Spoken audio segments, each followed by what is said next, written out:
हमारे जो ट्रकें मंडी से लोड हो जाते हैं उनको नहीं वो चलने देते। ये 3 दिन 4 दिन 5 दिन रोड में फंसे रहते हैं। इस वजह से कोई भी व्यापारी माल को लेने के लिए तैयार नहीं है, क्योंकि उसको पता है कि मेरी गाड़ी यहाँ से निकलेगी, मैं सोपोर मंडी से गाड़ी लोड करूँगा, ये 6 दिन मुझे रास्ते में रहेगी या टनल के इस पार फंसी रहेगी, तब तक ये मेवा खराब हो जाएगा।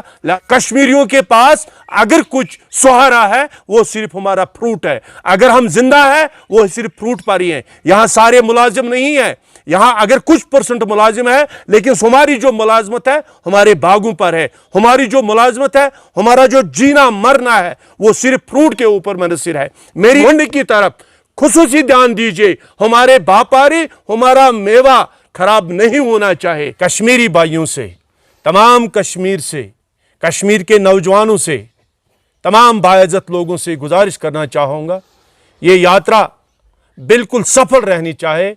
ये हमारे मेहमान हैं, इनकी मेहमान नवाजिश कीजिए। इनको जहाँ भी आपकी ज़रूरत है इनके हाजिर रहिए। इनका जो भी यहाँ आना जाना है ये ठीक ठाक से, सलामत से वापस अपने घरों में पहुंचने चाहे। बैंकों से हम उस कर्जे को नहीं वापस दे पाएंगे, लिहाजा फिर एक बार मेरी आपसे गुजारिश है, इनकी टाइम टेबल जो है, जो हमारे यात्री साहिबान वहां से आ रहे हैं उनके लिए भी आप टाइम रखिए। जो हमारी ट्रक यहाँ से लोड होकर चले जाते हैं, जो हमारा फ्रूट यहाँ से चला जाता है, उनके लिए भी टाइम निकाल लीजिए। वो खराब नहीं होना चाहिए। ये मेवा हमारा 24 से 48 घंटे के अंदर अंदर मंडी में पहुंच जाना चाहिए। मैंने इससे पहले भी दरखास्त आपको की है, बार बार मीडिया में मैंने ये बात की है। मेरी आज फिर एक बार मेरी सरकार से, हमारे प्राइम मिनिस्टर ऑफ इंडिया से, हमारे हर दिल अजीज प्राइम मिनिस्टर ऑफ इंडिया से, हमारे हर दिल अजीज अमित शाह साहब जो हमारे इस देश के होम मिनिस्टर है, जनाब जाती मुदाखलत कीजिए, हम किसानों को इस कर्जे से निजात दिलाइए, हमें यह कर्जा माफ कीजिए। नाज़रीन अस्सलाम वालेकुम। आज के इस मुलाकात के प्रोग्राम में हमने दावत दी है जनाब भट्ट साहब को, अब्दुल हमीद भट्ट साहब को,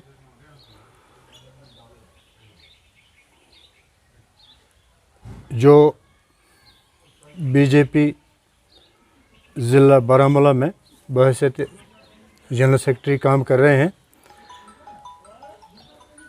इनसे हम जानना चाहेंगे भट्ट साहब से कि इनका सियासी सफ़र कब से शुरू हुआ है और किस तरह से शुरू हुआ है, इसका वजह क्या था और सियासत में आने का मकसद क्या था। तो मतलब ये कि इनसे ये जानना चाहेंगे हम, जनाब भट्ट साहब आप सियासत में आ गए क्यों और कैसे, वजह क्या थी जनाब भट्ट साहब? बिस्मिल्लाहिर्रहमानिर्रहीम। शुक्रिया, आपने आने की तकलीफ़ की है।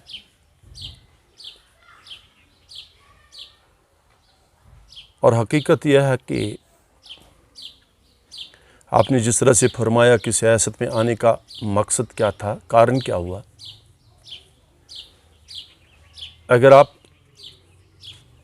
मेरी पहली हिस्ट्री को सुनना चाहेंगे, मैं भी एक नौकरी कर रहा था, मैं भी सरकारी एक मुलाजिम था। कुछ हालात ऐसे बने कश्मीर में 1999 के बाद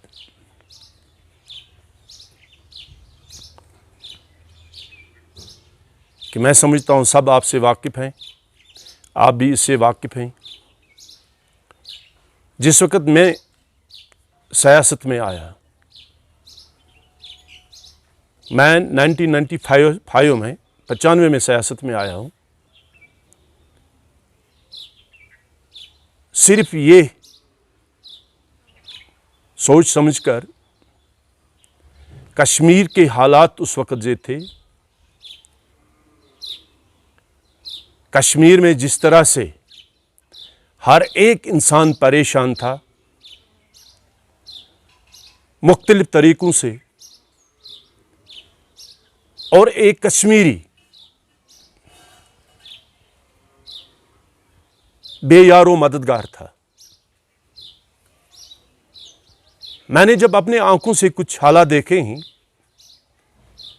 1995 में हमने शुरुआत की, सिर्फ इस गरज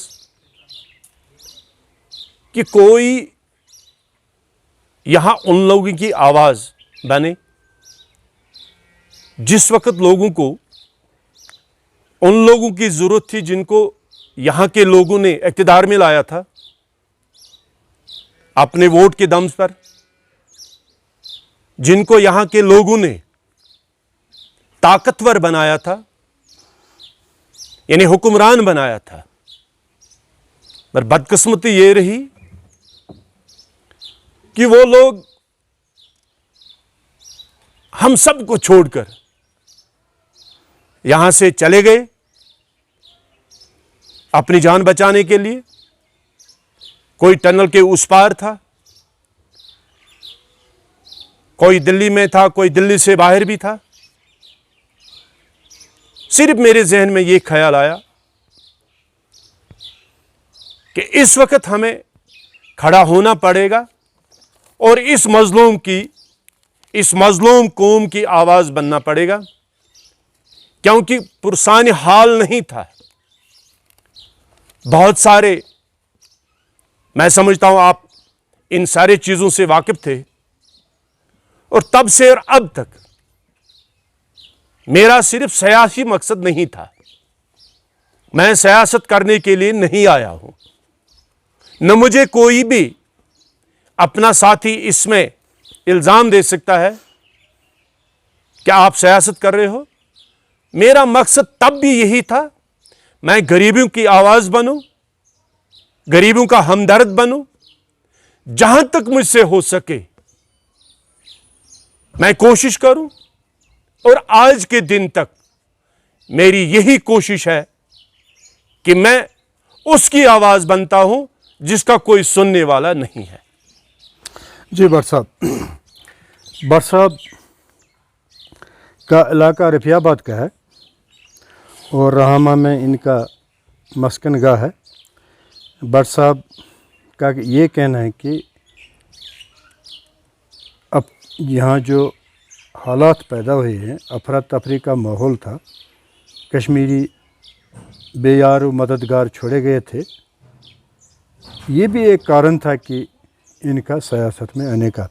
मगर भट्ट साहब से हम ये जानना चाहेंगे कि अगर यहाँ सियासी पार्टियाँ बहुत थी, या नेशनल कॉन्फ्रेंस भी थी, कांग्रेस भी थी, पीपल्स कॉन्फ्रेंस भी थी, या और भी बाकी पार्टियाँ थी यहाँ पे, तो बीजेपी में आने का आपका क्या वजह रही, क्या कारण रहा?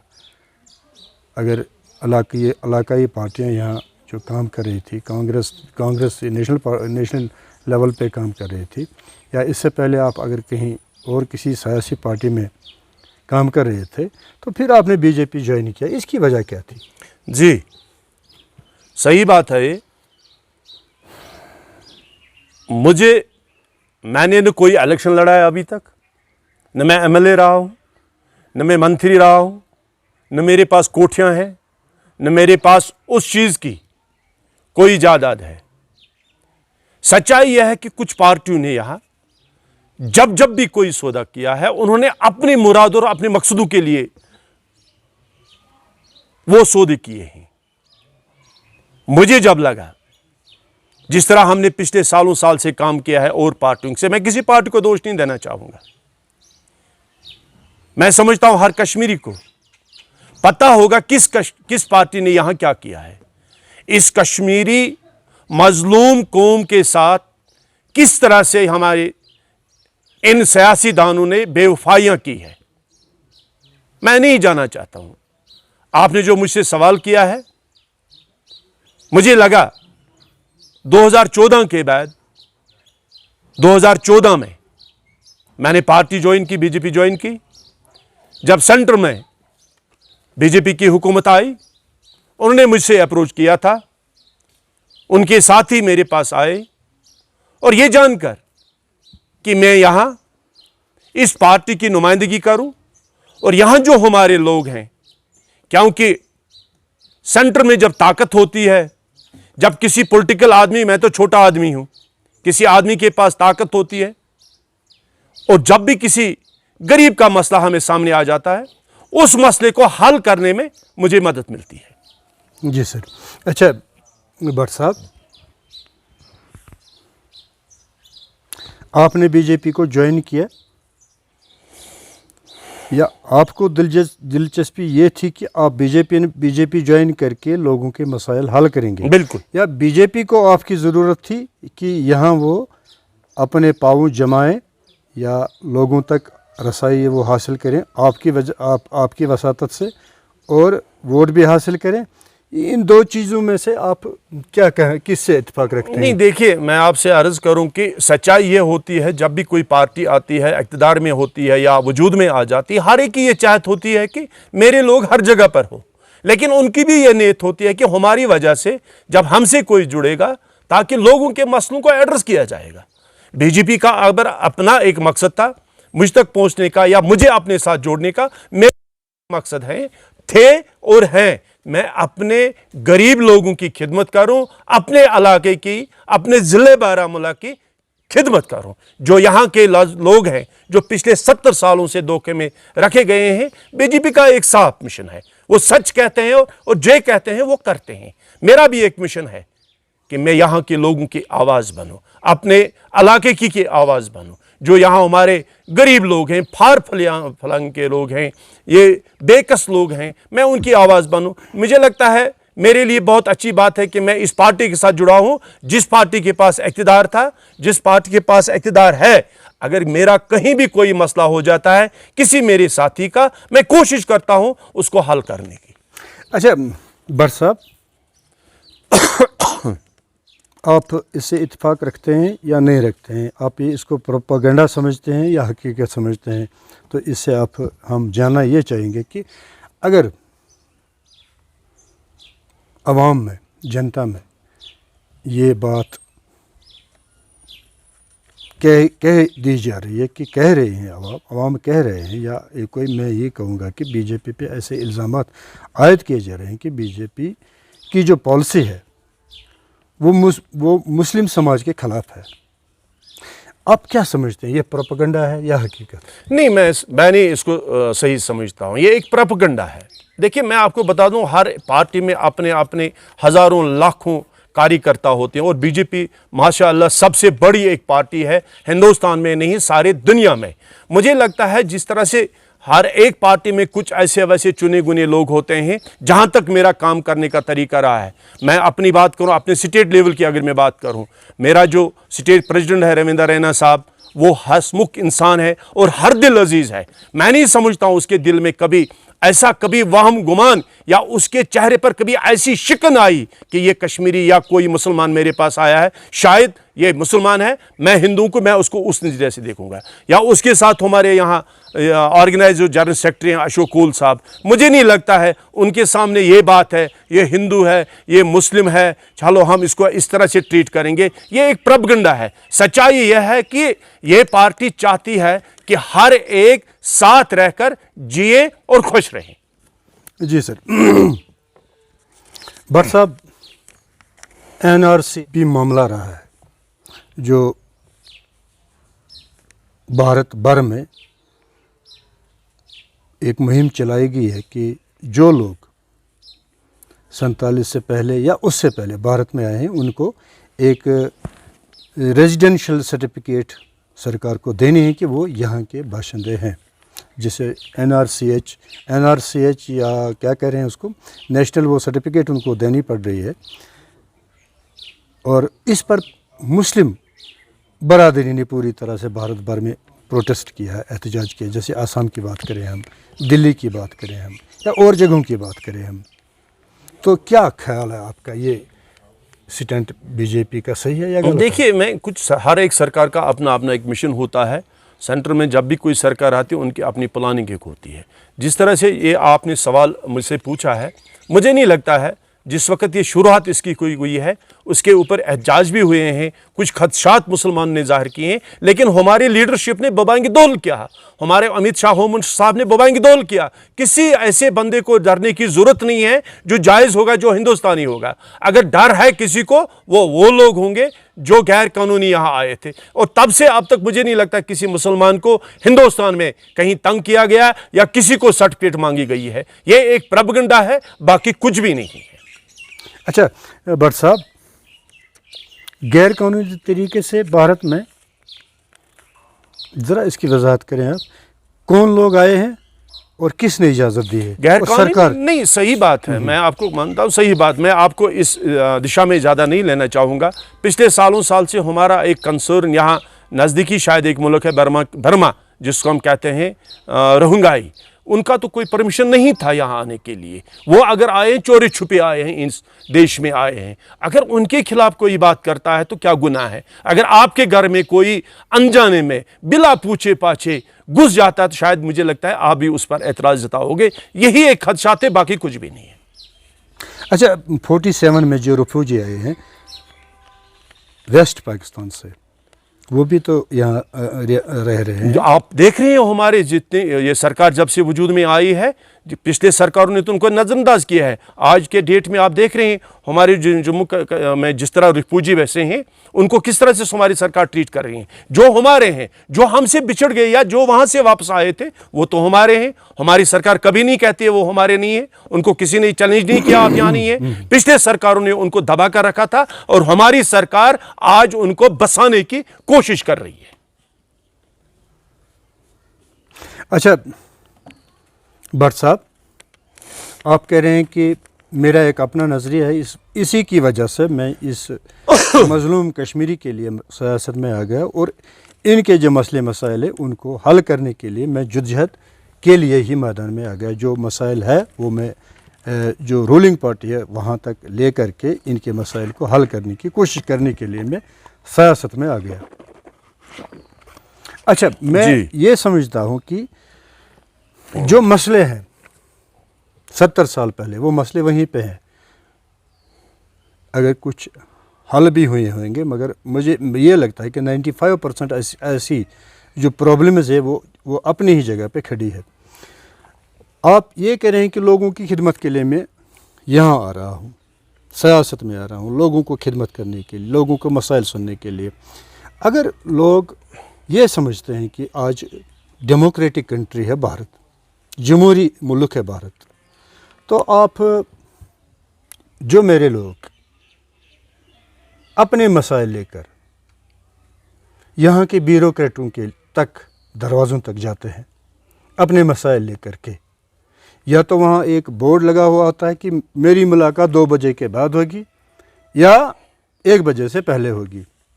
अगर लोग आएंगे तो वो ऑफिस में नहीं होगा, अगर ऑफिस में होगा तो मुलाकात नहीं होगी, कोई मीटिंग होगी, कोई प्रोग्राम होगा, कोई कुछ न कुछ तो बहाना होगा ही ज़रूर। मुलाकात प्रॉब्लम तो सवाल ही नहीं है सॉल्यूशन का, मगर बहाने तो बहुत होते हैं। इसमें तो कोई तब्दीली नहीं आई है। ये देखा तो ये गया है जो आम कश्मीरी अपने मसाइल से जूझ रहे हैं और वो ले रहे हैं, उन ब्यूरोक्रेटों तक ले रहे हैं कि उनको वो सॉल्यूशन चाहते हैं, मगर उनको धक्के देकर बाहर निकाल रहे हैं। इसकी मिसाल भी है हमारे पास, उनको धक्का देकर बाहर निकाला जा रहा है। जाओ जाओ, किसको बोलना है, जो करना है करो, क्या करना है। अगर आप मैदान में आए हैं लोगों की खिदमत के लिए तो ये बातें आपको नज़रअंदाज, ये बात आप नज़रअंदाज क्यों कर रहे हैं? जी शुक्रिया, आपने ये सवाल मुझसे पूछा है। सच्चाई ये है कि आज के जो गुलाम हसन साहब, सॉरी माफ़ी चाहता हूँ कि आज यहाँ गोनराज है।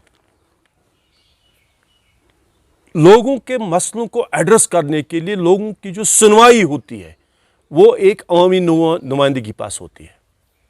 बदकिस्मत से पिछले सालों साल से, मैं जाना नहीं चाहूँगा उधर, सब चीज़ें आपके सामने हैं।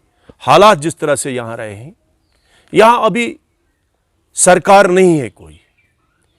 बेशक लोग हमसे ये सवाल कभी करते हैं कि नहीं जी सेंटर में आपकी सरकार है, बेशक सेंटर में हमारी सरकार है, लेकिन जम्मू कश्मीर यूटी में लेफ्टिनेंट गवर्नर सरकार को चला रहा है। उसके अपने कुछ हुदूद होते हैं और उसके पास जो वसाइल हैं वो महदूद है। जब सरकारें होती है 20 से 25 से 15 से आर पार के मंत्री होते हैं, कोई एमओस होता है, कोई वो वगैरह होता है, कैबिनेट मिनिस्टर का होता है, और उसके साथ कंसर्न एमएलए भी होते हैं, उसके साथ कंसर्न लीडर भी होते हैं और रहते हैं उनके साथ। जब भी कोई मसला कोई सामने आता है वो लोग उन मसलों को हल करने की कोशिश करते हैं। आज जो ये मसला है, आज सच्चाई है कि मैं भी इस चीज को मानता हूं कि ब्यूरोक्रेसी आवाम के लिए फायदेमंद नहीं है। आज के डेट में हमारे कुछ लोगों के साथ, कश्मीरियों के साथ या जम्मू वालों के साथ ये सेम कहानी है, क्योंकि जम्मू कश्मीर हमारा एक है। कुछ ब्यूरोक्रेट ऐसे हैं, कुछ अफसर ऐसे हैं जो लोगों को सुनना नहीं चाहते हैं, जो ये शायद ये समझते हैं कि आज हमारी चलनी है, चाहे सुने किसी की या न सुने किसी की, कौन का कह सकता है। ये बदकिस्मती है, ये बदकिस्मती है। लेकिन सारे अफसर एक जैसे नहीं हैं। मैं आपसे अर्ज करूं, मैं कल ही एक अफसर से बात कर रहा, आज दिन को सुबह से लेकर सुबह 8 बजे से लेकर शाम के 9 बजे तक मेरा यही काम होता है, 10 बजे तक मेरा यही काम होता है। 4 आते हैं, 4 जाते हैं, 5 आते हैं, 5 जाते हैं, यही मेरा दिन रहता है अंदर से बाहर। मैं कभी 8 बजे निकलता हूँ, सुबह शाम के 10 बजे तक। आपसे पहले मेरे से कुछ लोग मिलकर गए, उनके अपने मसाइल मसले, उन्होंने भी ये शिकायत की है। बदकिस्मती है, गवर्नर आज है, कुछ अफसर ये मानकर चलते हैं कि शायद आज कोई पूछने वाला नहीं है। लेकिन मैं ये कहूँगा कि जो हमारे कंसर्न यहाँ अफसर हैं उनको समझना चाहे, आज नहीं तो कल यहाँ सरकार बनेगी और सरकार बनने के बाद उनको इसका जवाब, इस चीज़ का जवाब लिया जाएगा उनसे कि आपने लोगों के साथ क्या किया है। और आज के दिन भी हम उन अफसरों से कहना चाहते हैं, उन मुलाजिमों से कहना चाहते हैं जो लोगों की बात नहीं सुनते हैं, जो लोगों को धक्का देते हैं या अपने दफ्तर से बाहर निकालते हैं। मैं उनसे कहना चाहता हूं, अगर आज उनकी कोई सुनने वाला है, लेकिन ऊपर एक सबसे बड़ा बादशाह सुनने वाला है। आप तनख्वाहदार हो, आप तनख्वाह लेते हो, आप हमारे पैसे से पलते हो, आप इसी जनता के टैक्स से नौकरी करते हो, इसी से अपने परिवार को पालते हो। यह मत कि आपको कोई जवाब लेने वाला नहीं है। वक्त आएगा आपको इस चीज का जवाब देना पड़ेगा, क्योंकि अवामी अदालत सबसे बड़ी अदालत है। जनाब भट्ट साहब,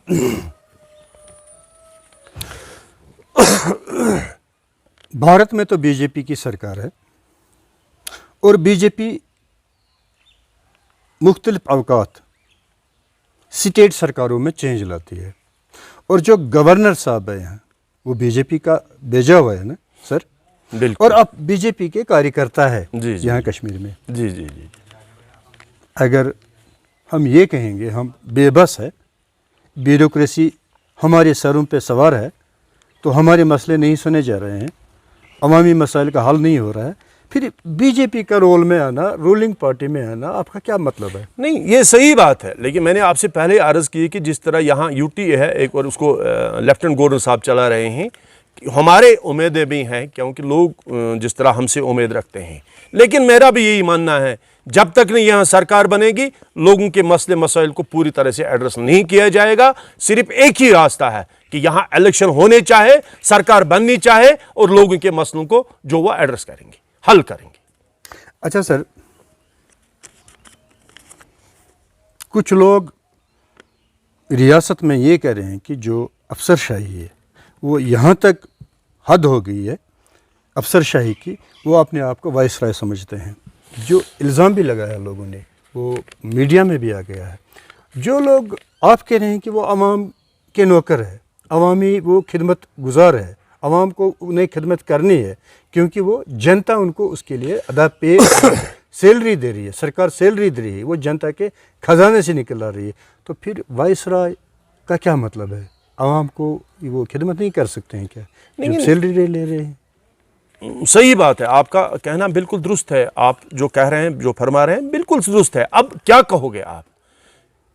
जो आपका पेशा है, अगर आप इसके साथ इंसाफ नहीं करोगे, आप अपने आप को धोखा दे रहे हो। जिस शख्स की भी कहीं ड्यूटी लगी है, जिसका भी कोई अपना पेशा है, जो भी जिस कुर्सी पर बैठा है, मुझे लगता है उसको चाहे कि वो अपनी उस कुर्सी के साथ इंसाफ करे। अगर वो इंसाफ नहीं करता है, सारे आदमी, मैंने आपसे अर्ज किया कि सारे मुलाजिम, सारे अफसर एक जैसे नहीं है। कुछ एलिमेंट्स हैं ऐसे, कुछ लोग हैं ऐसे जो कुछ ख्वाबों में रह रहे हैं, लेकिन आने वाला कल मुझे लगता है कहीं न कहीं वो भी बैठ चढ़ जाएंगे। उनको इसका जवाब देना ही पड़ेगा। लोगों की अदालत में उनको इसका जवाब देना ही पड़ेगा। हमारी भी कोशिश रहती है सुबह से लेकर शाम तक, सुबह से लेकर शाम तक। मैंने पहले आपसे अर्ज की है, मैं कहीं से तनख्वाह नहीं लेता हूं, न मैं पेंशन लेता हूं, न मैं एक सोशल एक्टिविस्ट हूं, मैं सियासी एक खादिम हूं, खिदमतगार हूं। मैं समझता हूं मुझे अपने ज़मीर को बड़ी राहत मिलती है सुबह से लेकर शाम तक। किसी माँ की बात, किसी बहन की बात, किसी बुजुर्ग की बात, किसी मजलूम की बात मैं सुनता रहता हूं और कोशिश करता हूं कंसर्न अथॉरिटी के पास उनको पहुंचाने की, और कोशिश करता हूं कि वो जायज़ व मसले उनके हल होने चाहिए। अब सारा एक इंसान का अपना ज़मीर है। हमारे कुछ इस ब्यूरोक्रेसी में कुछ ऐसे लोग हैं जिनके ज़मीर मर गए हैं, जो अपना हक अदा नहीं कर सकते हैं, जो ये नहीं समझते हैं कि मेरी ड्यूटी क्या है। अगर आज के दिन अवाम परेशान है, मैं मानता हूं परेशानी है। मैंने आपसे पहले बोला मुतबादिल गोडेराज नहीं हो सकता है। लोगों के मसले अगर हल करने हैं उसके लिए सरकार की जरूरत है। सरकार के पास वसाइल होते हैं। हमारे गवर्नर साहब के पास शायद 2 ही मुशीर हैं, वो कितना कंट्रोल करेंगे, किस किस को करेंगे, कितने लोगों से वो मिलेंगे। लिहाजा इस चीज़ से भी अवाम के पास जो अवाम की उम्मीदें थी वो नहीं हल होती है। लेकिन मेरी आपकी वसादत से, सरकारी मुलाजमीन से, सरकारी अफसर साहिबान से गुजारिश होगी कि आज देखिए, खुदा के लिए इंसाफ कीजिए, अपनी कुर्सी के साथ इंसाफ कीजिए, अपने ईमान के साथ इंसाफ कीजिए। आप चुने हो, आपने कुर्सी संभाली है, आप सरकारी नौकर हो, आप इन लोगों के नौकर हैं। जो जायज़ बात है, लोगों की इज्जत करो, लोगों की बातें सुनो, उनकी खिदमत करो। यह मेरा भी मानना है। भट्ट साहब, हर तरह की बात हो रही है, जैसे कि ड्रग्स पे बात हो रही है, और ड्रग एडिक्शन जो यहाँ फैला है जम्मू कश्मीर में, बच्चे बच्चियाँ या कॉलेज स्कूल वगैरह, जवान नौजवान छोटे बड़े जो इसमें इस धंधे में लगे हैं, और माहौल को साफ़ सुथरा रखने की बात की जा रही है।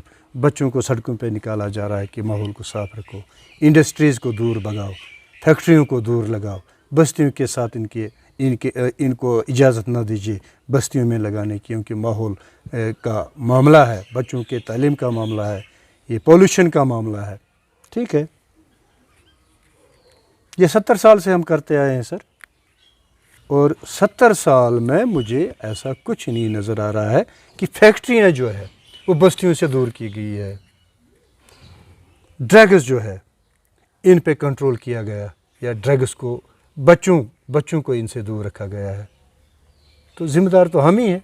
मगर एक चीज़ पे बात नहीं हो रही है, वो है करप्शन। जहाँ भी आप जाएंगे करप्शन ही करप्शन है। जहाँ भी आप प्रधारेंगे सर, छोटा ऑफिस हो या बड़ा ऑफिस हो, सेक्रेटरीट हो या यहाँ का पंचायत हो, हर जगह पे करप्शन है, करप्शन ही करप्शन है। जैसे अपने वो साबिका गवर्नर साहब सतपाल मलिक साहब ने बिल्कुल बड़ी दिलेरी से, बड़ी खूबी से, और मुझे ये लगता है बड़ी ईमानदारी से उसने ये कहा है कि जम्मू कश्मीर भारत में करप्शन नंबर 1 लेवल पर आ गया है, और यहाँ इतनी करप्शन हो रही है भारत भर में इतना नहीं हो रहा जितना जम्मू कश्मीर में हो रहा है।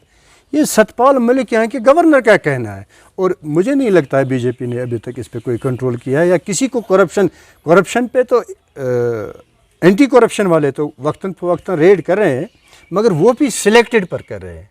सिलेक्टेड पर जो सिलेक्टेड होते हैं, जिनको वहाँ उनको इजाज़त मिल रही है कि फलां पे कीजिए, जो सरकार के चहचहते होते हैं या इन्फ्लुएंशियल होते हैं, उन पर रेड तो नहीं की जा रही। नहीं, मैं यहाँ आपसे माजरत हूँ, माजरत खा हूँ आपसे, मैं इसमें सहमत नहीं हूँ। आपको एक चीज़ माननी पड़ेगी, एक बात आपको, पिछले जो 70 सालों से यहाँ आदतें जो हुई है उनको बदलने में थोड़ा समय लगता है। हर घर को बनाने में टाइम लगता है, हर नई चीज़ को ईजाद करने में टाइम लगता है। हर नई किसी दरख्त को आप लगोगे, आप बोलोगे हम लगाएंगे आज सुबह ये फल देगा, ये नहीं है। 70 सालों में जो हमारे समाज में आदतें थी, बिदतें थी, हमारे एडमिनिस्ट्रेशन में बिदतें थी, मुझे लगता है आज के दिन आपको हमारी इस सरकार को मुबारकबादी देनी पड़ेगी। और आज के दिन मैं अभी पढ़ रहा था, एक नायब तहसीलदार को पकड़ा गया है, शायद आपने भी न्यूज़ सुनी होगी, नहीं होगी। हर दिन कोई न कोई ऐसा मसला हो जाता है। मुझे नहीं लगता आज के दिन जम्मू कश्मीर में कोई ऐसी जुर्रत करेगा, बोबाएंगे दोहुल, आपसे कोई रुपया 10 रुपया 100 रुपया 50 मांगेगा। मैं नहीं समझता हूं कि जो आप फरमा रहे हो दुरुस्त है, अभी जहां तक होना चाहे नहीं हो पा रहा है। लेकिन जिस तरह से हमारी सरकार ने एक कोशिश की है, स्टेप उठाई है, यहां करप्शन मुक्त स्टेट बनना चाहे, और हमारी सरकार की ये कोशिशों का ही नतीजा है कि आज के दिन जिस तरह से हमारी एसीबी यहां काम कर रही है, हर दिन कोई न कोई जाल में फंस ही जाता है।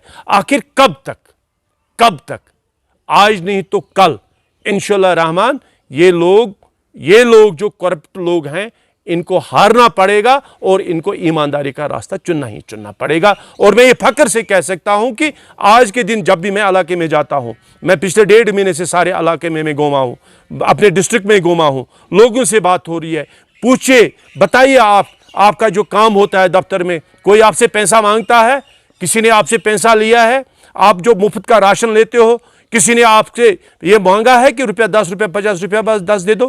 किसी भी सतह पर मुझे जो आज तक ग्राउंड लेवल पर रिपोर्ट मिली है, हर एक आम इंसान इस हमारी सरकार नरेंद्र मोदी साहब से बहुत खुश है कि आज के दिन कोई भी मुलाजिम ये जुर्रत नहीं कर सकता है कि हमसे करप्शन वो मांगे, हमसे वो रिश्वत मांगे। लिहाजा आपको हमारी सरकार को मुबारकबाद देनी पड़ेगी जो करने जा रहे हैं हम। हमारी सरकार जिस तरह से काम कर रही है, खासकर करप्शन के इशू पर हमने फैसला किया है, हमारी सरकार का फैसला है, हम कोई कंप्रोमाइज नहीं करेंगे, चाहे से वो बड़ा आदमी हो या छोटे से छोटा आदमी हो। जो ही वो इस धंधे में कहीं मुलवस होने का इरादा करेगा, वो फंस ही जाएगा और कानून अपना काम जरूर करेगा। भट्ट साहब, बड़े बेबाक अंदाज में आप जवाब दे रहे हैं, तो मुझे अच्छा लगा। भट्ट साहब, एक नारा था जो मोदी जी ने लगाया था जब से वो सियासत में आ गए, या जब से वो पावर में आ गए, या जब से वो पीएम का रोल निभाए हैं, सबका साथ, सबका विकास और सबका विश्वास। आप क्या समझते हैं ये तीनों चीज़ें, सबका साथ, सबका विकास और सबका विश्वास, आप बराबर इस पर यकीन रखते हैं कि लोगों में ये चीज़ें हो रही है जो आप करने जा रही हैं? बिल्कुल बिल्कुल बिल्कुल जनाब, हो रही है, क्यों नहीं हो रही है। हमारा जो मिशन है, हमारा जो नारा है, सबका साथ, सबका विकास और सबका विश्वास। आप जो देख रहे हैं इस वक्त, जब से यहाँ कोविड का सिलसिला चल पड़ा है, कोविड के सिलसिले में हमारी सरकार को लगा कि हालात हमारे लोगों के लिए ठीक नहीं है, और हमारे प्राइम मिनिस्टर ऑफ इंडिया ने मुफ्त राशन बांटा है, मुफ्त राशन का ऐलान किया है। क्या आपको कभी यह शिकायत मिली है कि यह सिर्फ हिंदू को मिली है कि मुसलमान को नहीं मिली है? अगर आप मुझे कहीं साबित करके देंगे कि हमें जी ये शिकायत मिली, जो आप मुफ्त राशन, आपकी जो सरकार मुफ्त राशन बांट रही है, इसमें भेदभाव आपने किया है कि ये राशन सिर्फ हिंदू को मिली है, ये राशन सिर्फ मुसलमान को नहीं मिली है। मुझे लगता है ये हिंदू को भी मिली, सिख को भी मिली, क्रिश्चियन को भी मिली, ईसाई को भी मिली और मुसलमान को भी मिली। ये भेदभाव खत्म होने के आपके इशारे हैं। हमारी सरकार ने जम्मू कश्मीर के लिए गोल्डन कार्ड बनाए। क्या आपने कभी किसी से सुना है कि हमारे प्राइम मिनिस्टर ऑफ इंडिया ने, हमारी सरकार ने यह कहा कि यह गोल्डन कार्ड सिर्फ हिंदू के बनने चाहे, या ये सिखों के बनने चाहे, ये क्रिश्चियनों के बनने चाहे? नहीं, उनका आदेश है जो भी हमारा देशवासी है, हिंदू हो, मुस्लिम हो, सिख हो, ईसाई हो, ये फैसिलिटीज हर एक को मिलनी चाहिए। और मिल रही है। जिस तरह से इसी तरह से बाकी स्कीमें हमारी यहां पर है। मुझे नहीं लगता है कहीं भी हमारी सरकार भेदभाव करती है। अगर आपको कहीं लगता आप मुझे बता दीजिए। हमारा सबका साथ, सबका विकास और सबका विश्वास आपको इन्हीं बातों से पता चलता है। जो हमारी सरकार ने गैस सिलेंडर फ्री किए हैं, उन्होंने ये कहकर नहीं किए हैं कि ये हिंदू को दे दो। उन्होंने बोला जो हमारा देशी हिंदुस्तानी है, जो हमारे शहरी हैं, सिख हो, हिंदू हो, मुस्लिम हो, ईसाई है, ये हर एक को बांटो। ई श्रम कार्ड जो बन रहे हैं हमारे, मुझे ये बताइए कहां पर किसी को यह बताया गया है कि नहीं ये जी सिर्फ हिंदुओं के लिए है, ये सिखों के लिए है, मुसलमानों के लिए नहीं है। यही आपको एक मिसाल है हमारी सरकार की। इसी को हम कहते हैं सबका साथ, सबका विकास और सबका विश्वास। हमारा मिशन है, हमारी सरकार का मिशन है, हमारे prime minister of India Narendra Modi साहब का मिशन है, हमारी स्टेट लीडरशिप का एक मिशन है। ये गुलदस्ता जो है हमारा, वो हिंदू, मुस्लिम, सिख, ईसाई से बना हुआ है। ये दिन ब दिन फले और फूले। यही हमारा सबका साथ और सबका विकास है। भट्ट साहब, सबका साथ, सबका विकास और सबका विश्वास, रोशनी एक्ट बनाया था कांग्रेस ने।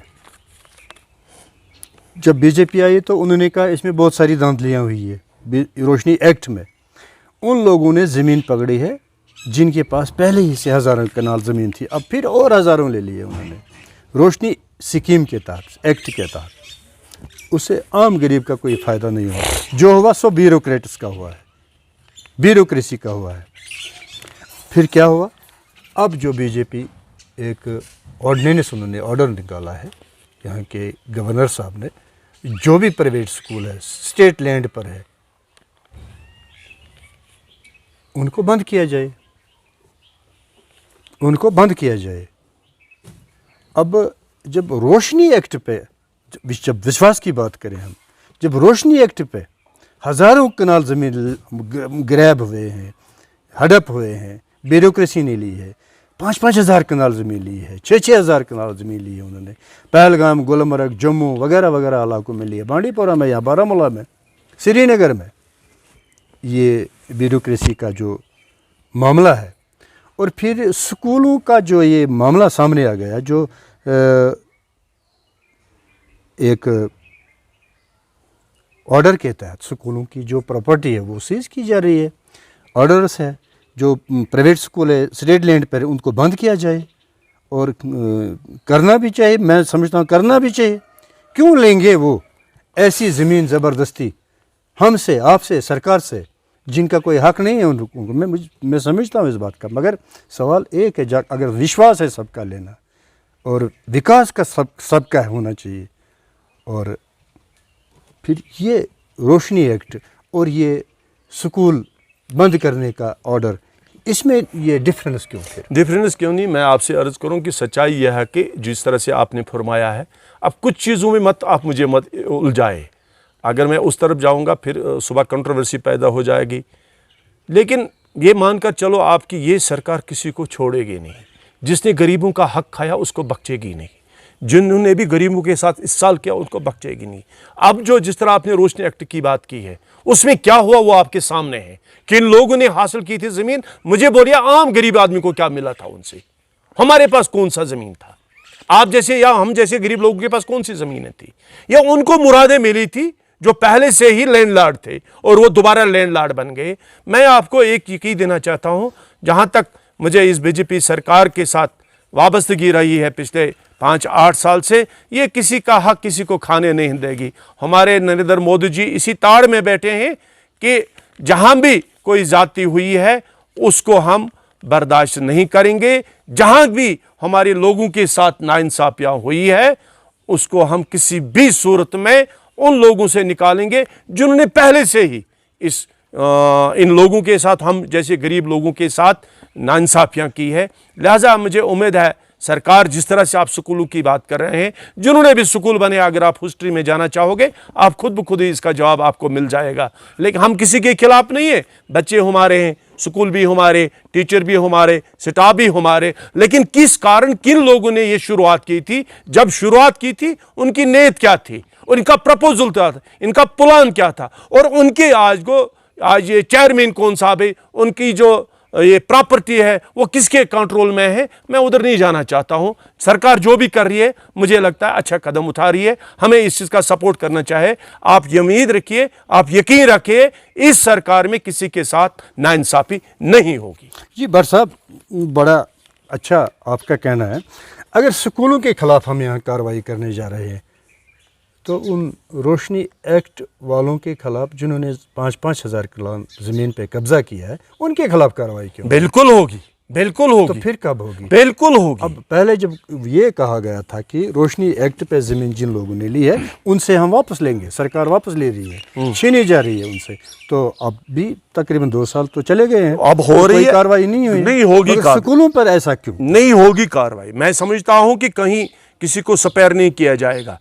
जिस तरह से पहले ही इस एक्ट को तो कलअदम किया गया है, रोशनी एक्ट को तो मुझे लगता है कलअदम किया गया है, और जब तक थोड़ा सा मुझे लगता है थोड़ा टाइम उसमें और लगेगा। इस चीज़ को जो ऑर्डर उन्होंने किया है, कलअदम किया है, जिसके पास भी है उनको वापस देना पड़ेगा। सरकार इस ज़मीन को अपने कंट्रोल में लेगी। मुझे नहीं लगता है कि आपको इसमें परेशान या निराशा होने की ज़रूरत है। सरकार काम कर रही है। जिन लोगों के पास ये रोशनी एक्ट के तहत ज़मीन है, जिस तरह से एक हो गया गरीब गुरबात जिसके पास 2 मरले, 3 मरले, 5 मरले, दूसरा हो गया जो बहुत सारे कुनालों में किसी के पास 10, किसी के पास 15, किसी के पास 20, किसी के पास 50। मुझे लगता है सरकार उनको नहीं बख्शेगी, कानून वक्त पर अपना काम जरूर करेगा। भट्ट साहब,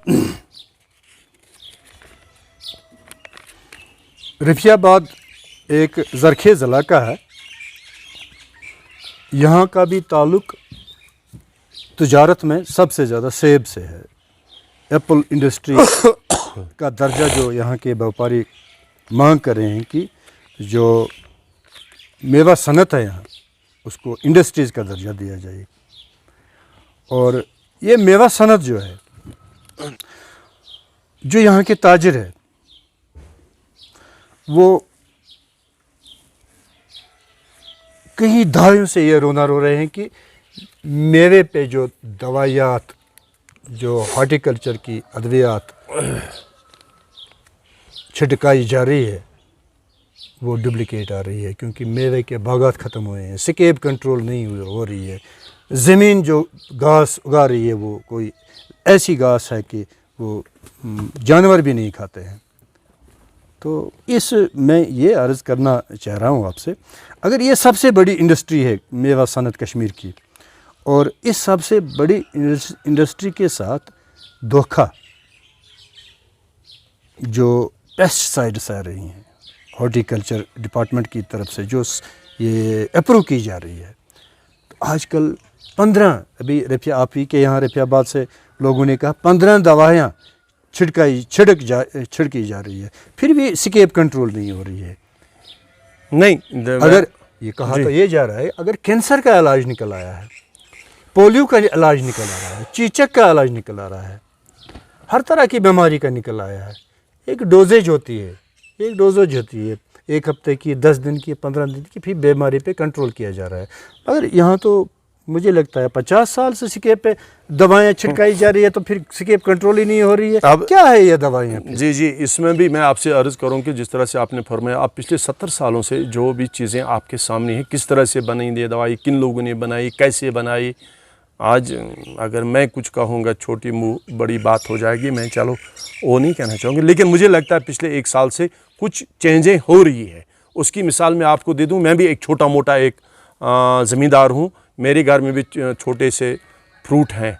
मैंने आज तक 5 दवाइयाँ छिड़काई है, और शुक्र अल्हम्दुलिल्लाह उसकी ज़ात का, मेरे रब का और मेरे करीम का और मेरे नबी का मुझ पर कि आज बहुत ही बहुत ही शानदार है। जब भी हम बाग में जाते हैं या कोई हमारा जाता है, शीशी की तरह हमारा फ्रूट है। मैं ऊपर वाले से यही कहूँगा, ऐ मेरे रब, ऐ मेरे नबी, ये रहम बरकरार रखो हम पर, हम गुनाहगार हैं।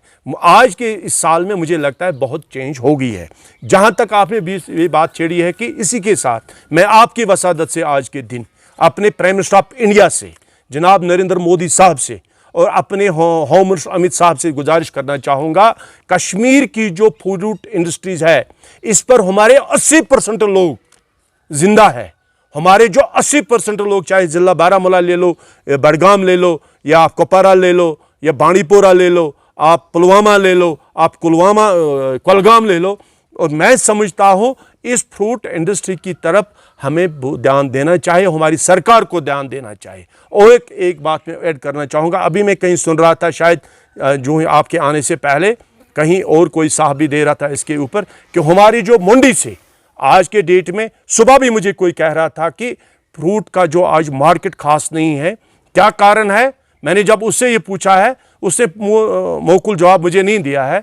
उसने बोला पता नहीं क्या मसला डाउन है, लेकिन रेट बहुत ही डाउन है। और आज के दिन में अभी एक आपसे पहले मैं किसी से बात कर रहा था, उसने कहा कि नहीं, इसमें कारण यह है जब से यात्री का सिलसिला शुरू हो गया, हमारे जो ट्रकें मंडी से लोड हो जाते हैं उनको नहीं वो चलने देते। ये 3 दिन 4 दिन 5 दिन रोड में फंसे रहते हैं। इस वजह से कोई भी व्यापारी माल को लेने के लिए तैयार नहीं है, क्योंकि उसको पता है कि मेरी गाड़ी यहाँ से निकलेगी, मैं सोपोर मंडी से गाड़ी लोड करूँगा, ये 6 दिन मुझे रास्ते में रहेगी या टनल के इस पार फंसी रहेगी, तब तक ये मेवा खराब हो जाएगा। लिहाजा मैं खसारा बर्दाश्त नहीं करूँगा। मैं आपकी वसादत से प्राइम मिनिस्टर ऑफ इंडिया जनाब नरेंद्र मोदी साहब को गुजारिश करना चाहूँगा, अपने होम मिनिस्टर एलजी साहब से गुजारिश करना चाहूँगा, कश्मीरियों के पास अगर कुछ सहारा है वो सिर्फ हमारा फ्रूट है। अगर हम जिंदा है वो सिर्फ फ्रूट पर ही हैं। यहाँ सारे मुलाजिम नहीं है, यहाँ अगर कुछ % मुलाजिम है, लेकिन हमारी जो मुलाजमत है हमारे बागों पर है। हमारी जो मुलाजमत है, हमारा जो जीना मरना है, वो सिर्फ फ्रूट के ऊपर मुनहसर है। मेरी आपसे मोदी साहब, अमित शाह साहब, मेरी आपसे हाथ जोड़कर गुजारिश होगी, इस इंडस्ट्रीज की तरफ, इस फ्रूट मंडी की तरफ खुसूसी ध्यान दीजिए। हमारे व्यापारी, हमारा मेवा खराब नहीं होना चाहिए। हमारे जो व्यापार लोग हैं, किसान लोग हैं, वो पहले ही कर्जों के नीचे दबे हुए हैं। और मेरी आपसे दोनों से, आप दोनों इस जमात के सरबराह, इस देश के सरबराह हो, हाथ जोड़कर गुजारिश है, हमारा जो किसान है ये दब गया है, प्लीज ये किसान लोन माफ कीजिए। मेरी हाथ जोड़कर आपसे गुजारिश होगी जनाब। फ्रूट इंडस्ट्री, मेवा सनत के बारे में कि उनका जो यहाँ के ताजरों का मामला है कि उनका जो मेवा है कई दिनों उनको नेशनल हाईवे पर रोका जा रहा है, तो यात्रियों की वजह से। तो इसमें क्या आप, सरकार ये नहीं कर सकती है कि एक टाइमिंग होनी चाहिए, मेवा कब जाएगा और यात्री कब आएंगे, तो एक टाइमिंग होनी चाहिए। उससे मेवा सनत से वाबस्ता जो लोग हैं, यहाँ के लाखों लोग हैं, उनका भी ध्यान सरकार को रखना है और उनका भी फ़ायदा उनको देना है कि उनका मेवा जो जा रहा है बाहर की मंडियों में, दिल्ली वगैरह, मुंबई जा रहा है या गुजरात जा रहा है या कलकत्ता जा रहा है, वो सही सलामत और वक्त पे वहाँ बेचा जाए ताकि उनको पैसा मिले। वो जो लोग इससे वाबस्ता है, मज़दूर है या ताजिर है या घराने हैं, तो उनका भी ध्यान रखना है। क्या कह रहे हैं आप? जी बिल्कुल बिल्कुल, आपका कहना बिल्कुल दुरुस्त है। मैं फिर एक बार अपनी सरकार से और अपने होनहार एलजी साहब से, काबिल और दयानतदार एलजी साहब से, जनाब मनोज सिन्हा से गुजारिश करना चाहूँगा कि आज के दिन हमारे फ्रूट ग्रोवर्स बहुत ही परेशान हाल हैं। सिर्फ वजह यह है कि कोई व्यापारी माल उठाने के लिए तैयार नहीं है। कारण उसका यह है कि गाड़ियां हमारी जो लोड हो जाती है वो रोड में रुक जाते हैं, उनको टनल के इस पार रोका जाता है बिकॉज़ ऑफ यात्रा। मैं उन लोगों को जो यहाँ पवित्र गुफा का दर्शन करना चाहते हैं, जो यहाँ आ रहे हैं, उनका तहे दिल वेलकम करता हूँ, खुशामदीद कहता हूँ। और मैं अपने कश्मीरी भाइयों से तमाम कश्मीर से, कश्मीर के नौजवानों से, तमाम बाइज्जत लोगों से गुजारिश करना चाहूँगा, ये यात्रा बिल्कुल सफल रहनी चाहे। ये हमारे मेहमान हैं, इनकी मेहमान नवाजिश कीजिए। इनको जहाँ भी आपकी ज़रूरत है इनके हाजिर रहिए। इनका जो भी यहाँ आना जाना है ये ठीक ठाक से, सलामत से वापस अपने घरों में पहुँचने चाहे। और इसके साथ साथ ही मैं अलजी साहब से फिर एक बार गुजारिश करना चाहूँगा, जनाब मनोज सिन्हा साहब, हमारी जो फ्रूट इंडस्ट्रीज़ है, हमारे जो यहाँ मंडियाँ हैं, आज के दिन जो हमारे बागों से माल जाता है उसको लेने के लिए वहाँ कोई तैयार नहीं है। हमें वो माल वापस लेना पड़ता है। सिर्फ कारण ये है कि व्यापारी कहते हैं, जो लेने वाले इस फ्रूट को होते हैं, वो कहते हैं कि यहाँ से उठाएंगे 3 दिन 4 दिन ये टनल के इस पार या टनल के उस पार कहीं उस गाड़ी को रोकेंगे, ये माल हमारा खराब हो जाएगा, हमें खसारा पड़ेगा। मेरी आपसे दरखास्त होगी, मेरी आपसे गुजारिश होगी, तमाम फ्रूट व्यापारियों की तरफ से, तमाम किसानों की तरफ से, इस मेवे की तरफ तवज्जो दीजिए।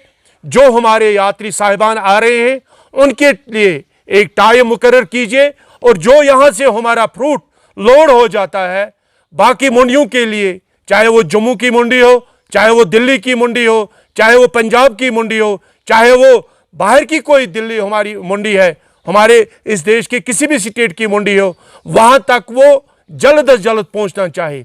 मेरी दरख्वास्त रहेगी जनाब सिन्हा साहब कि हमारा जीना मरना सारा इसी मेवे पर है, और इसके बगैर हमारे पास कुछ नहीं है। हम किसान लोग हैं, हम ज़िम्मेदार लोग हैं। किसी के पास कम मेवा है, किसी के पास ज़्यादा मेवा है, लेकिन नज़रें सारी हमारी इसी पर होती है।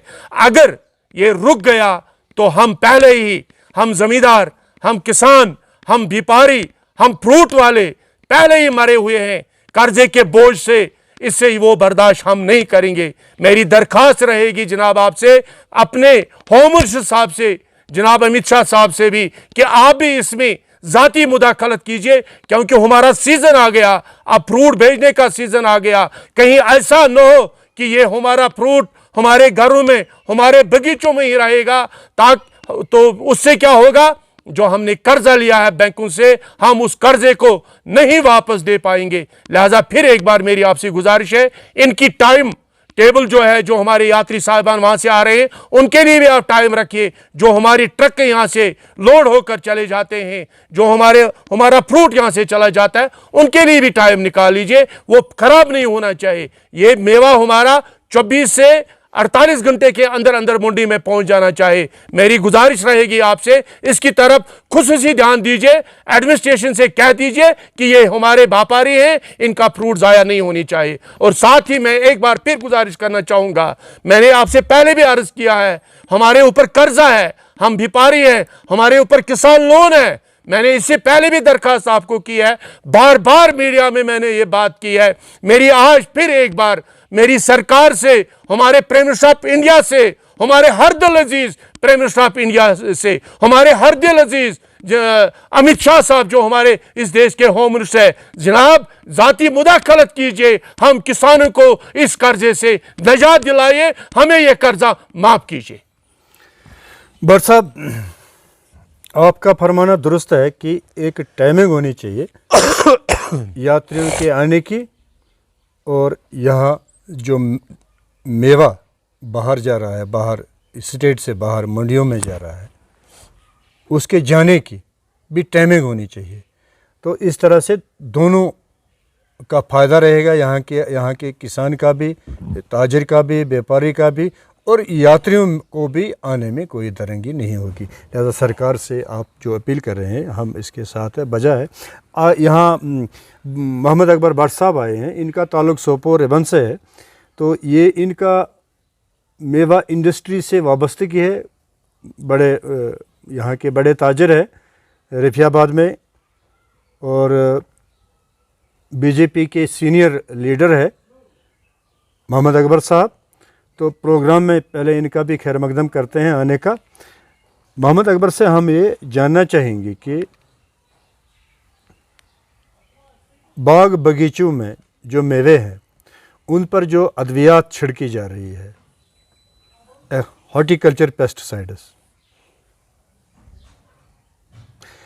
क्या समझते हैं आप ये जो अद्वियात छिड़की जा रही है, में जो दवाइयाँ छिड़की जा रही है जिससे कोई फ़ायदा नहीं हो रहा है किसानों का, ताजरों का या बाग मालिकान का, जो मेवा है, जो स्केप जो कंट्रोल होना है वो नहीं हो पा रही है पिछले 50 साल से। तो क्या कहना है आपका, अद्वियात पे कोई शक है आपका? ना अन शक दवा पेस्टिसाइड्स तमन पे भरोसा तुत 7-8 दवा छकान ब्रो छकान 2-3 दवा सर, मगर दवास में थोड़ा वारिया खराबी अत पे गोस गवर्नमेंट वैसे वारिया चेकिंग करना। तो अभी तक तो कोई कार्रवाई हुई नहीं सरकार की तरफ से, जांच दवाइयों की, अद्वियात की जांच हुई नहीं अभी तक। होनी चाहिए। बागात तो खराब हो रहे हैं, नहीं मेवा भी खराब हो रहा है। बिल्कुल मैं इसमें ऐड करूंगा, इसके लिए मुझे लगता है एक कमेटी होनी चाहिए। जब भी हमें बाहर से कोई दवाई आती है, मैं सरकार से आपकी वसादत से एक गुजारिश और करना चाहूँगा, क्योंकि मैंने पहले आपसे अर्ज़ किया हमारे पास इसके बगैर कुछ भी नहीं है, फ्रूट के बगैर हमारे पास कुछ भी नहीं है। दवाइयाँ ख़राब आ रही है, दवाइयाँ जो वहाँ से आती है बिल्कुल इसमें मिक्स करके आ जाती है, कुछ साफ़ है। लेकिन मेरी सरकार से गुजारिश रहेगी आपकी वसादत से, इसके लिए एक मॉनिटरिंग कमेटी होनी चाहिए। जब भी वहाँ से कोई दवा आ जाती है, जानतदार और ईमानदार लोग इसमें होने चाहिए, वो अपने टेस्ट लेबॉर्ट्री पर इसमें करें, ताकि उसके बाद जब उनको लगे कि ये सही दवाई है, इसमें हमारे बागों का नुकसान नहीं हो जाएगा, हमारे बूटों का नुकसान नहीं हो जाएगा, हम किसानों का नुकसान नहीं हो जाएगा, तब इसको पास करना चाहिए। मेरी आपसे आपकी वसादत से गुजारिश होगी, फिर एक बार दवाइयाँ में शिकायत है, लोग शिकायत कर रहे हैं, दवाई सही नहीं आ रही है, इससे हम ज़मींदारों का नुकसान हो जाता है, हम फ्रूट व्यापारियों का नुकसान हो जाता है।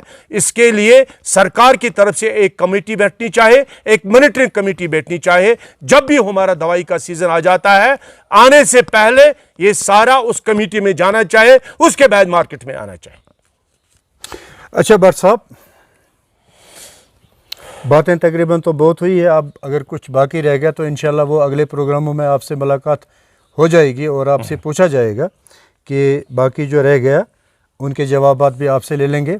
मगर अब प्रोग्राम को हम यहाँ पे मुख्तसर कर रहे हैं, तो अपनी जो मैसेज है आपको, जो आप आखिर पर देना चाहेंगे, क्या देना चाहेंगे आप मैसेज अपनी पब्लिक को, सरकार, ये आवाम को? मेरी आवाम को यही एक गुजारिश है कि आइए हमसे जुड़िए, हमारे पास आइए।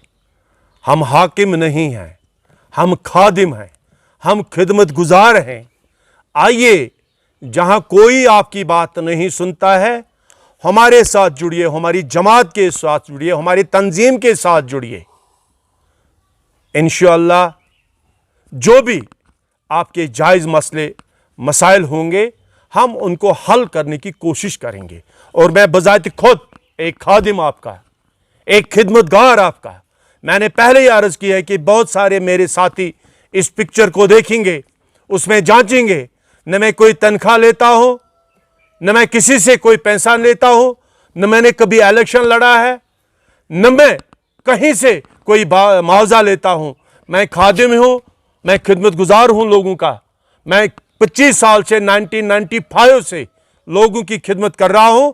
आगे भी जब तक हो सके, जितना हो सके, हम इस मिशन को जारी रखेंगे और अपने पार्टी के लिए, जनाब नरेंद्र मोदी साहब के हाथ मजबूत करने के लिए, इस पार्टी को मजबूत करने के लिए मैं दिन रात काम करता हूं और करता रहूंगा। शुक्रिया, सलाम अलैकुम। जनाब, ये थे भट्ट साहब, इनका जो दावा है, अब देखना ये है कि भट्ट साहब अपने दावे का सबूत कब देंगे, किस तरह से देंगे और किस तरह से देना चाहेंगे और लोगों की खिदमत किस तरह से करना चाहेंगे। तो हम भट्ट साहब से फिर इजाज़त ले लेते हैं। एक बात मैं यहाँ ऐड करना चाहूँगा, दावा मैं नहीं करता हूँ, मेरा 24 घंटे का यही काम है कि लोगों की सुनना, लोगों के बीच में रहना, लोगों का हमदर्द बनना कोशिश में करता हूँ। मैं ये नहीं कहता हूँ, फिर एक बार मैं दावा नहीं करता हूँ, मैं 95 से खिदमत कर रहा हूँ। जिस वक्त कश्मीर के हालात उधर इधर थे, मैं तब से अब तक ये नहीं सोच समझ कर कि मेरे दरवाजे पर कौन आता है। जो भी आता है मैं सीने के साथ लगाता हूं, उसका वेलकम करता हूं, हंसाता हूं, खिलाता हूं। जो दुखी होता कोशिश करता हूं उसकी मदद में करूं। ये दावा मेरा नहीं है, मेरा दावा नहीं है, दावा शैतान करता है। मैं खादिम हूं, मैं खिदमत करता हूं और इस खिदमत को मैं जारी रखूंगा जब तक मुझ में जान है, मुझ में सांस है। मैं गरीबों के लिए हर वक्त लड़ूंगा, लड़ता भी आया हूं, लड़ता रहूंगा। जी, अस्सलाम वालेकुम। Thank you, अस्सलाम वालेकुम।